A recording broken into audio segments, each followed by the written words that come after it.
Yo quería hablar de algo muy interesante, y es que hay algo que quizás todos anhelamos. Hay algo que continuamente, como personas, como seres humanos, continuamente anhelamos. No importando la nacionalidad, el país de donde usted venga, no importando su género masculino o femenino, no importando su edad, hay algo que en el fondo de nuestro corazón nosotros deseamos, nosotros anhelamos. Y es que todos anhelamos la paz. Y no importando quizás qué tan molestos estemos nosotros con la familia o que estemos molestos con algún vecino o que estemos molestos con nuestros hijos, no importando que estemos molestos hasta con nuestro trabajo. Al final del día, el momento que usted va a acostarse a dormir, ninguno de nosotros, estamos de acuerdo, ninguno de nosotros diríamos, yo no quiero paz. No, yo voy a orar porque no tenga paz. Porque todos deseamos, anhelamos la paz. En otras palabras, así como el estado natural del mar no es estar agitado, sino estar tranquilo, en forma muy similar, nuestro estado como cristianos es estar en paz. Pero así como puede venir un viento y crear un caos en el mar y crear que el mar se agite, hay por lo menos 3 vientos, hay por lo menos 3 fuerzas, diríamos, externas, que pueden robarnos a nosotros la paz. Se las voy a mencionar porque es importante que las tenga en sus mentes, las pueda escribir en su corazón. 3 fuentes, 3 fuerzas. La primera de ellas tiene que ver con las presiones de la vida. Son 3 P's. La primera es la presión de la vida. La otra tiene que ver con los problemas cotidianos. Y la tercera tiene que ver con las personas. Presiones, problemas y personas. Fácil para que usted se las pueda memorizar. Si hablamos de las presiones, pues todos estamos bajo la presión de algo. Tenemos la presión quizás de entregar un proyecto. Tenemos la presión quizás de llegar temprano al trabajo o llegar temprano a la iglesia.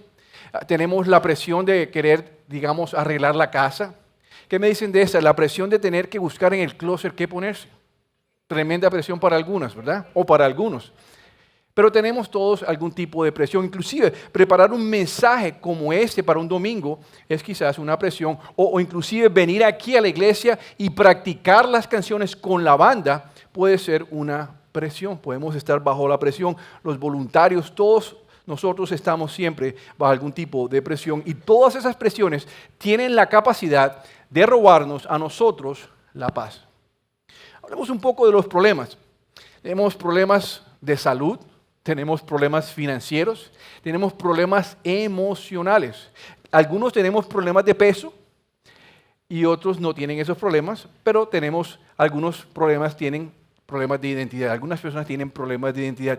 Y usted sabe cuáles son sus problemas y usted sabe que esos problemas le están robando quizás su paz. Pero la tercera categoría que voy a mencionar es la categoría que tiene el mayor potencial, el mayor índice de que le robe a usted su paz. Ya sea su esposo o su esposa, ya sea su papá o su mamá, ya sean sus suegros, ya sean sus vecinos, ya sean sus hijos, ya sea su ex marido o la novia de su ex marido, ya sean los voluntarios, ya sean otros cristianos, ya sea alguien que esté aquí sentado a su lado, que usted le puede hacer así si quiere, ya sea que sea alguien que nos está viendo a través del internet y esa persona esté sentada allí con usted. Estas personas, las personas en general, tienen la mayor capacidad de irritarnos, de lograr que nuestro rostro se ponga rojo de la ira, de querer ahorcarlos. ¿Verdad? De querer inclusive decirles cosas feas con nuestra boca. Estas personas tienen la capacidad de hacer que se nos suba rápidamente la presión, que se suban rápidamente las emociones. Que se suba rápidamente la ansiedad y muchas otras cosas más y que se nos baje a nosotros la paz. ¿Qué podemos hacer nosotros entonces para estabilizar estas fuerzas que afectan nuestra paz? ¿Qué podemos hacer para aliviar las tensiones que producen las presiones o los problemas o las personas? Eso es precisamente, si está aquí esa mañana, está en un buen sitio, en un buen lugar, en la mejor iglesia de Miami, en Christ in Us, y les vamos a dar respuesta a ustedes a esa pregunta que quizás están haciendo. Pero antes de comenzar, es necesario que podamos establecer una definición práctica de lo que es la paz. Porque si queremos llegar a poder medir un resultado, si podemos querer ver el resultado final al cual tú y yo vamos a estar comprometidos con Dios, es necesario poder descargar y entender lo que significa la paz. Es necesario poder tener una definición que podamos trabajar. ¿Y por qué digo descargar? Porque la paz que vamos a ver hoy no es una paz que podemos encontrar en este mundo. Es una paz que hay que descargar, es una paz sobrenatural, pero además es un precioso regalo que Dios nos hace a nosotros. Así que con eso en mente quiero comenzar leyendo, y va a aparecer allí en pantalla, Juan capítulo 14, versículo 27, que dice así. Les dejo ¿un qué? Un regalo, paz en la mente y en el corazón. Y escuchen bien, y la paz que yo doy es un regalo que el mundo no puede dar. Así que no se angustien ni tengan miedo. La paz que Jesús nos regaló es algo interno, algo que se descarga internamente en nuestro corazón. El corazón es esa bóveda central en nuestro ser, en el medio de nuestro ser, donde Dios deposita su amor. El corazón es el lugar donde salen, es el epicentro de donde salen todos nuestros pensamientos que son procesados por la mente y que se convierten en acciones. Y lo que Jesús está diciendo aquí en este pasaje que acabamos de leer es que la paz es una promesa de que con toda la autoridad que Él tiene y con todo el poder que Él tiene, Él y solamente Él va a poder controlar los niveles de angustia y de temor que son causados por las presiones, por los problemas y por las personas. Con eso en mente, entonces vamos a establecer una definición práctica. Cuando digo práctica, es una definición que usted se pueda aprender, que pueda comprender con solo leerla. Y va a aparecer allí en la pantalla. Paz es la confianza. Diga conmigo, paz es la confianza de que Dios puede aliviar tus presiones. Puede producir gloria en medio de tus problemas. Y puede restaurar a las personas en tu vida. Dios va a poder aliviar, Dios va a poder traer un tipo de gloria y Dios va a poder simplemente restaurar a las personas en tu vida. Así que vamos a ir en una aventura de paz y vamos a ver cómo Dios descarga esta paz para poder aliviar, para poder glorificar y para poder restaurar nuestras vidas con estos esfuerzos que encontramos a diario que afectan nuestra paz. Hablemos un poco de aliviar. El aire que respiramos nos sirve a nosotros para inflar un globo. Pero si nosotros lo inflamos demasiado, ese globo eventualmente se va a reventar, va a explotar. En forma muy similar, en nuestra vida, las presiones que tenemos, que hemos hablado, tienen la capacidad de inflar nuestra angustia, de inflar nuestra ansiedad, de inflar nuestros temores hasta el punto de quebrantarnos y robarnos la paz. ¿Alguna vez se ha sentido así? Esas presiones llegan a un momento donde usted siente que va a explotar, que va a reventar, que algo va a salir de su corazón hacia su esposa, hacia su esposo, hacia sus hijos, y básicamente así funciona. Pero así como una locomotora a vapor tiene unas válvulas de escape, unas válvulas de emergencia para liberar el vapor y evitar que ese sistema, ese mecanismo, esa locomotora se dañe. Dios nos ha diseñado a nosotros con una válvula de emergencia de escape espiritual para que podamos aliviar esas presiones que nos roban la paz. Esa válvula está allí en Filipenses capítulo 4, versículo del 6 al 7, y va a aparecer ahí en la pantalla. Y dice así: no sé qué. Y reemplacemos la palabra por la siguiente: no se llenen de presión. No se llenen de presión por nada. No dejen que las presiones los llenen por nada. En cambio, y ahí está la válvula, oren. La válvula es la oración. La válvula que Dios utiliza para liberar las presiones es la oración. Oren por todo, díganle a Dios lo que necesitan y denle gracias por todo lo que Él ha hecho. Así experimentarán la paz. El fruto del Espíritu produce la paz. La oración hace que usted experimente la paz. Son dos cosas diferentes, pero en línea con Dios. Así experimentarán la paz de Dios que supera todo lo que podemos entender. La paz de Dios cuidará su corazón y su mente mientras vivan en Cristo Jesús. Así que la paz alivia la presión que hay en sus corazones. Pero además, la paz de Dios produce gloria en medio de sus problemas. Vamos a Isaías capítulo 26, versículo 3, que va a aparecer allí en la pantalla. Dice así: tú guardarás en perfecta paz. Si Dios está diciendo que es perfecta paz, le está llevando el nivel de la paz a lo más excelente que puede Él ofrecer. Tú guardarás en perfecta paz a todos los que, ¿qué? A todos los que confían. ¿Quiénes son estas personas? ¿Quiénes son los que confían? Bueno, ahí lo explica. A todos los que concentran en ti sus pensamientos. Nuestros problemas, tus problemas, son una realidad. Pero toda realidad tiene unos hechos y una manera de ver esos hechos. Y la manera en que el mundo ve la paz es como ausencia de problemas. En otras palabras, el mundo, cuando habla de paz, dice es que no tengo problemas. Pero Dios define la paz completamente diferente. Dios dice que la paz es, la perfecta paz de Dios, es para los que guardan, los que confían en Él. Él guarda con su perfecta paz aquellos que confían en Él. ¿Qué significa ellos?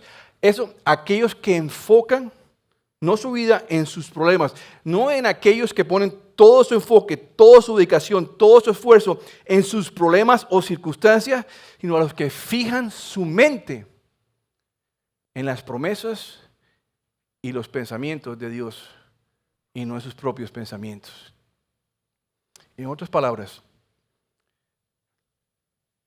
observe la pantalla, dice, paz no es la ausencia de problemas. Paz es la presencia de Dios en medio de nuestros problemas. Paz no es la ausencia de problemas, es la paz que se ve allí porque Cristo está presente en nuestras vidas. Es la paz que se experimenta porque Cristo está presente. Los problemas van a ir y a venir. La salud va a mejorar o empeorar. Las crisis financieras van a estar o desaparecer. Los hijos eventualmente van a madurar y van a formar sus propios hogares. El desempleo tarde que temprano va a terminar. Y estoy convencido de algo, de que usted ha pasado por un problema, está pasando por un problema o va a pasar por un problema. Y muchos de estos problemas usted no va a tener control sobre ellos. Pero usted puede elegir, y esta palabra es importante, usted puede elegir estar bajo el control de la paz de Dios, como lo vimos ahorita, bajo las presiones o en los problemas. Los problemas van a venir con la fuerza de un huracán. Los problemas van a venir a tal magnitud que van a querer robarle la paz. Pero es en estas temporadas donde Dios dice, confía en mí. Pon tus pensamientos en mí y no en tus problemas. Enfócate en mí y no en tus circunstancias. Persevera en lo que te estoy diciendo. Mira lo maravilloso de 2 Corintios, que resume eso que he hablado hasta el momento. 2 Corintios 4, del 16 al 18. Dice así: es por esto que nunca nos damos por vencidos. Aunque nuestro cuerpo está muriéndose, nuestro espíritu va renovándose cada día. Pues nuestras, ¿qué? Dificultades, nuestros problemas actuales son pequeñas y no durarán mucho tiempo. Un momentico, pastor, ¿cómo así que mis dificultades y mis problemas son pequeños si se me murió un familiar? Perdí un bebé. Mi esposo me abandonó. Mis hijos están descarriados. ¿Cómo así que no es nada? Pablo no está diciendo eso. Pablo está siendo muy sensible. Es más, Pablo pasó por muchísimas pruebas. Pablo fue perseguido. Pablo fue enjuiciado. Pablo básicamente lo mataron a piedra. Pablo pasó muchísimos de sus años en la cárcel. Y Pablo finalmente fue ejecutado, le cortaron la cabeza. El punto es, Pablo dice, yo los entiendo. No quiero ser insensible. Sin embargo, continuemos leyendo. Sin embargo, las dificultades nos producen una ¿qué? Una gloria. Gloria en medio de nuestros problemas. Producen una gloria que durará para siempre y que es de mucho más peso que las dificultades. Y fíjense bien, nuevamente viene con la mirada. Así que no miramos las dificultades, no nos enfocamos en mirar las dificultades, no nos enfocamos en mirar las circunstancias, ¿no? Sino que ahora vemos, en cambio, fijamos nuestra vista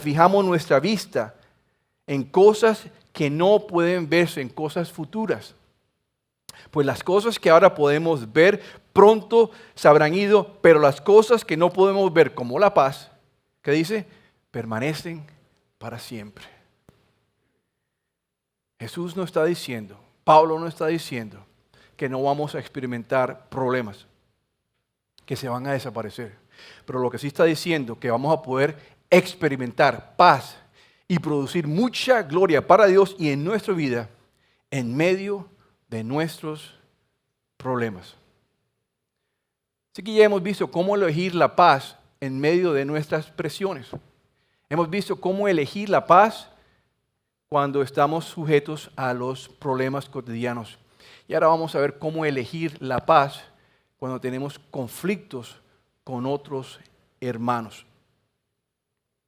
Hebreos 12:14 nos dice lo siguiente: esfuércense por vivir en paz con algunos. ¿No? Esfuércense por vivir en paz con todos, con todos, con todos. Dios nos anima a que nos esforcemos a tener paz con creyentes y no creyentes, con seguidores de Cristo y con quienes no siguen a Cristo. Si la persona es una persona que no sigue a Cristo, Dios tiene un ministerio para nosotros. Está allí en 2 Corintios 5, del 19 al 20, que dice así: pues Dios estaba en Cristo reconciliando al mundo consigo mismo, no tomando más en cuenta el pecado de la gente. Y nos dio a nosotros este maravilloso mensaje de reconciliación. Así que somos embajadores de Cristo. Dios hace su llamado a otros por medio de nosotros, nos utiliza. Hablamos en nombre de Cristo cuando les rogamos a aquellas personas que están fuera de la iglesia, vuelvan a Dios.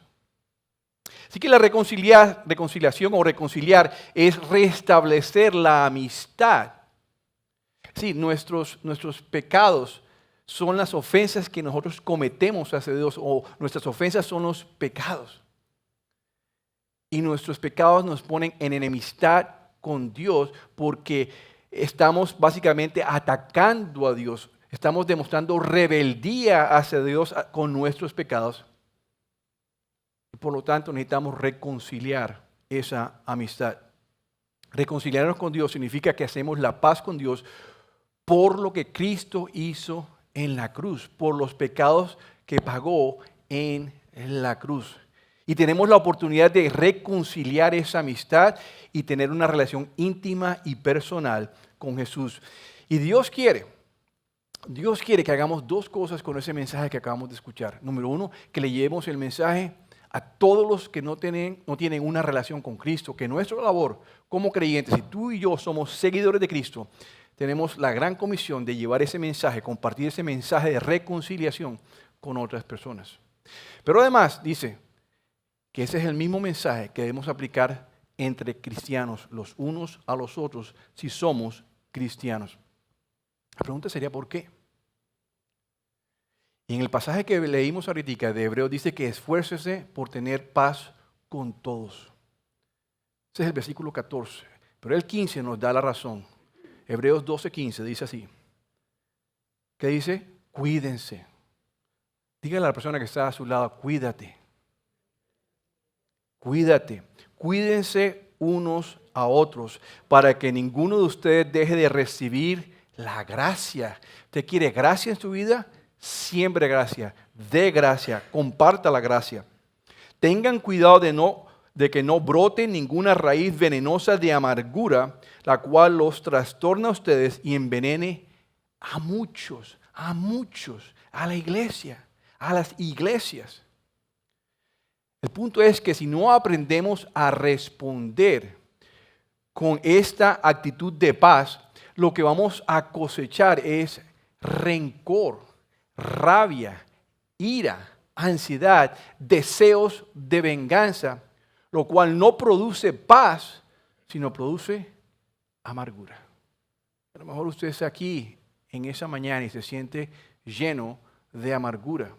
A lo mejor usted no lo nota, pero su familia lo nota, sus hijos lo notan. Algunas personas pueden ver en su rostro la amargura y quizás es porque hay falta de paz en su vida. Pero lo que quiero empezar a resaltar es que lo más importante para Dios de todo esto que está haciendo es que Dios quiere resaltar de que tu hermano creyente, tu esposa creyente, tus hijos creyentes, las personas de la iglesia, los hijos de Dios, todos son sumamente importantes para Dios. Por eso dice, cuídense unos a otros. Y esa va a ser la clave para entender el versículo que vamos a hablar ahorita. Está en Mateo, todavía no lo pongamos en la pantalla, en Mateo capítulo 18, versículo 15, porque ahí es donde Dios tiene su fórmula de paz para los creyentes, para los cristianos. Pero antes de hablar de Mateo 18, 15, es importante entender el contexto en el cual Dios lo está hablando, el contexto a quien Jesús se lo está diciendo, porque nos va a servir para entender por qué dijo lo que dijo y la manera en que lo dijo. En ese contexto Jesús le hace una pregunta: ¿quién es el más importante en el reino? Y Jesús toma un niño y le dice a sus discípulos: el más importante en el reino es el que se humilla así como un niño. Es más, les advierto que el que haga pecar, tropezar, apartarse a un niño, que lo haga caer en pecado, dice, ay, tremendo. Y por eso dice, si tu ojo te hace pecar, en el mismo contexto, sácatelo. Si tu mano te hace pecar, córtatela. En otras palabras, tienen que hacer algo drástico para evitar que ese pecado llegue a donde ese niño, que se aparte de ese niño. Después viene Jesús y dice que estos niños, y estos niños representan a los creyentes, los representa a ti y a mí, a los seguidores de Cristo. Dice que no despreciemos a ninguno de estos niños que creen en mí, porque ellos son tan importantes para el reino que hay ángeles que tienen su plena atención. Hay ángeles que están atentos a ellos y que estos ángeles están todo el día delante de la presencia de Dios porque estos niños son sumamente importantes para ellos. Y les dice, ojo con hacerlos caer. Inmediatamente Jesús en el contexto les habla de una parábola. La parábola de una oveja que se pierde de 100 ovejas que tiene. Él dice, voy a darles una palabra, hay un pastor que tenía 100 ovejas, se le pierde una oveja y esa oveja sale corriendo y se pierde. Dice, el pastor sale y busca a esa oveja y tiene mayor gozo, mayor alegría cuando encuentra esa oveja que todas las 99 que sabe dónde están. Y con eso en mente vuelve a los niños y les dice, y les recuerdo que la voluntad del Padre es que ninguno de estos niños se pierda, se extravía. Y terminando eso, les dice a ellos la fórmula de paz para cuando los hermanos creyentes tienen dificultades. Ahí voy a leer Mateo 18, del 15 al 17. Va a aparecer en la pantalla. Si un creyente, ¿de quién estamos hablando? De creyentes, no inconversos. Si un creyente peca contra ti, número 1, hable en privado. ¿Cómo debe hablar?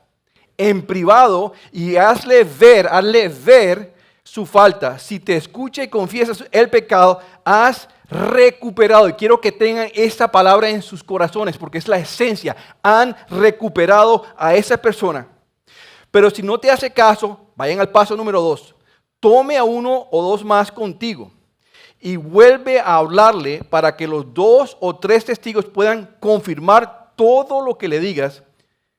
Y si aún así la persona se niega a escuchar, vayan al paso número 3, lleva el caso ante la iglesia. Luego, si la persona no acepta la decisión de la iglesia, trata a esa persona como un pagano o como un corrupto cobrador de impuestos. Ponga sus botones de pausa, respire y vamos a aprender algo juntos. Según el contexto de Jesús, el cual está en línea con lo que acabamos de leer de Hebreos, el enfoque principal de Jesús es que nos cuidemos los unos a los otros, así como debemos cuidar a un niño. Dios, el enfoque es cuídense como se debe cuidar a un niño. Según el contexto de una oveja que se perdió y que ese pastor sale desesperadamente a buscar esa persona, esa oveja que se perdió, Dios está estableciendo su prioridad de rescatar a aquella oveja, a aquella persona, a aquel cristiano que se perdió. Y según el contexto de una de las ovejas que se perdió, cuando la encuentra, dice que ese pastor tiene la mayor alegría, pues cuando ayudamos a recuperar a una persona, Dios tiene la máxima gloria, le damos mucha gloria a Él. Entonces, el contexto de estos 3 pasos que Jesús compartió con sus discípulos, el contexto es de recuperación y de restauración. ¿Estamos? Vamos a los 3 pasos. Primero, el ofendido, oigan bien, el ofendido es el que busca y confronta al que lo ofendió. Digo, ¿cómo así? El ofendido es el que busca y confronta al que lo ofendió. Y muchos nos gusta esta palabra confrontar, nos suena como de guerra, nos suena. Básicamente la palabra significa cara a cara, eso es todo. Te va a cara, uno a uno, a hablar con la persona. ¿Por qué? Porque el proceso de paz de Dios está diseñado para que usted exprese amor y compromiso de querer restaurar la relación. Por eso dice recuperar, restaurar. Es decir, debemos llegar allí con nuestra mejor corporalidad, nuestra mejor alegría, sonrisa, porque queremos restaurar. Debemos llegar con nuestro mejor lenguaje corporal, nuestras mejores emociones y con nuestro mejor lenguaje verbal. La pregunta es ¿por qué buscar? ¿Por qué es que el ofendido tiene que salir a buscar? Déjenme ilustrarles eso con un ejemplo. Si una familia tiene 4 hijos y están en Disney y están viendo los diferentes shows que hay en Disney y se mueven de un show a otro y se dan cuenta que uno de los hijos se les perdió. Con 4, se quedó uno atrás, quedan 3. Se quedó allá porque se quedó viendo el show, quedó embobado con lo que estaba viendo. La familia en ningún momento diría, bueno, nos quedan 3, que se pierda ese. No, ¿verdad? No lo haría. Es ilógico. Inmediatamente el papá y la mamá salen corriendo a buscar ese niño desesperadamente porque ese niño necesita ser rescatado. De forma similar, Dios nos está diciendo en Mateo 18, que esa persona que lo ofendió a usted necesita ser rescatada. Y que es tu labor como hermano en Cristo salir a rescatarla. Amén. Buscar al ofensor cara a cara comunica que estás buscando restaurar la relación en vez de buscar retribución. Que estás buscando ganar al hermano y no ganar la pelea. Ganar al hermano y no ganar la discusión. ¿Es esa nuestra motivación cuando vamos a buscar al hermano? Queremos ganar más bien la discusión. Ayudarlo a ver su falta es ayudarlo a separar los hechos de la interpretación. Porque muchas veces estamos cegados con nuestra manera de pensar y no podemos ver los hechos, sino como los interpretamos nosotros. Es indagar con el objetivo de entender para aclarar. No para crucificar a la persona. Es indagar para aclarar, no para buscar si está correcto o no. Es indagar para ganar la discusión. No, es indagar para aprender y no para juzgar. El problema, y corríjame si estoy equivocado, el problema que hacemos es que en vez de ir donde esa persona uno a uno, vamos donde otra persona para hablar de esa persona. Eso se llama chisme, hermanos. Y Dios está diciendo, si tú decides hacer eso, te estás saliendo de mi proceso de paz. Y lo que estás haciendo es que estás sembrando una raíz de amargura en tu corazón y en la persona que no tiene nada que ver con el asunto cuando tenías que ir a donde esa persona a hablar como yo te dije. La pregunta que te hago a ti es, ¿cuál es tu motivación para ir donde otro? Ahora, si tú eliges no decirle, porque Dios da eliges no llamarle la atención, si eliges no hablarle a la persona, está bien. Entonces elige tampoco contarle a otra persona y elige perdonarlo. Es decir, no tengas cuenta de los pecados que haya hecho esa persona para sacárselos todos la próxima vez.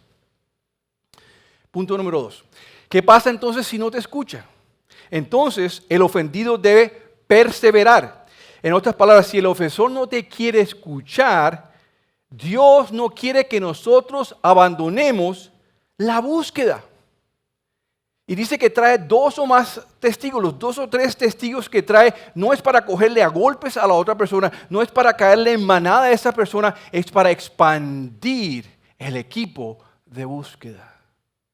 Si ustedes están en Disney nuevamente, si esos padres se regresan donde estaba el hijo y lo encuentran, asunto arreglado. Pero si no lo encuentran, inmediatamente van a donde las autoridades de Disney le dicen, por favor, necesito su ayuda, mi hijo se perdió, ampliemos el equipo de búsqueda porque hay alguien que necesita ser rescatado. Eso es lo que significa el que traigas tú 2 o 3 testigos para hablar, para rescatar a ese hermano. La implicación es, así como Jesús no se rindió en buscarte a ti para darte la salvación, así como ese pastor no se rindió en buscar esa sola oveja y la encontró, así como Jesús dijo al final que la voluntad del Padre es que ninguno de esos niños se pierda, tu labor, mi labor, es ir a donde ese hermano que nos ofendió con testigos, con personas y decirle, mi mayor interés es recuperarte para los caminos de Cristo. Qué diferencia, ¿verdad?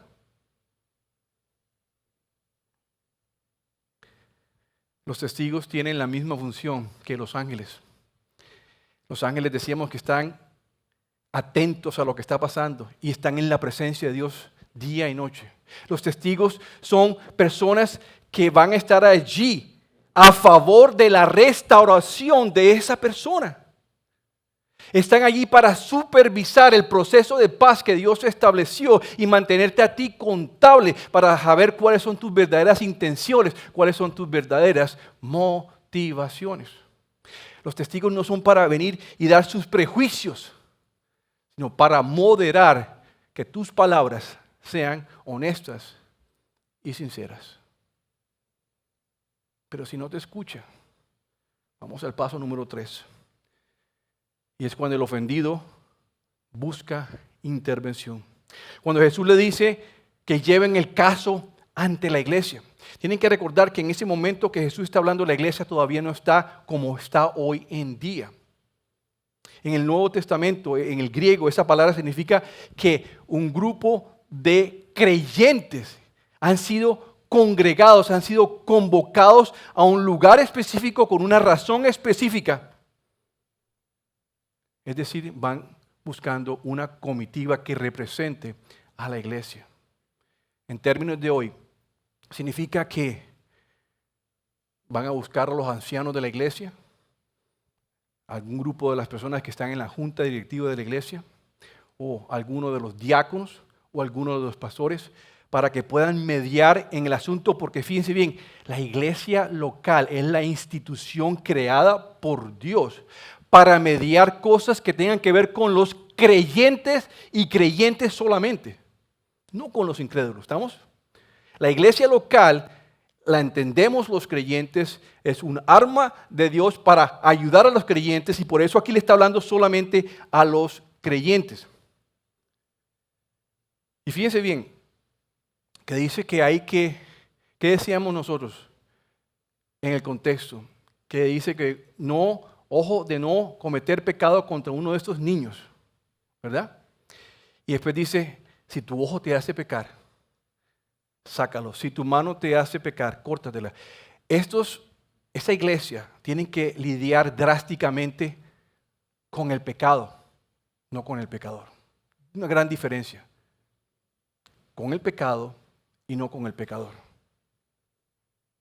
Y el punto es que si ya ha llegado aquí a este tercer paso, esa persona está dando síntomas de que a pesar de que dice que es creyente, a pesar de que dice que es un seguidor de Cristo, a pesar de que dice yo amo a Jesús, se está comportando. El fruto indica lo contrario. Y él dice, entonces trátalo. No dice maltrátalo. Dice, trátalo como un incrédulo. Es decir, no lo maltrates, trátalo como una persona que no conoce de Cristo. ¿Y qué hacemos con los incrédulos? Los amamos.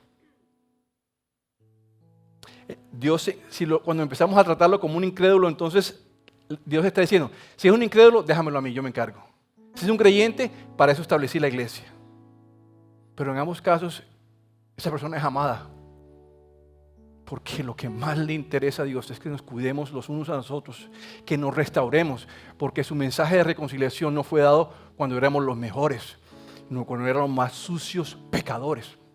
Que no se nos olvide de donde Dios nos rescató.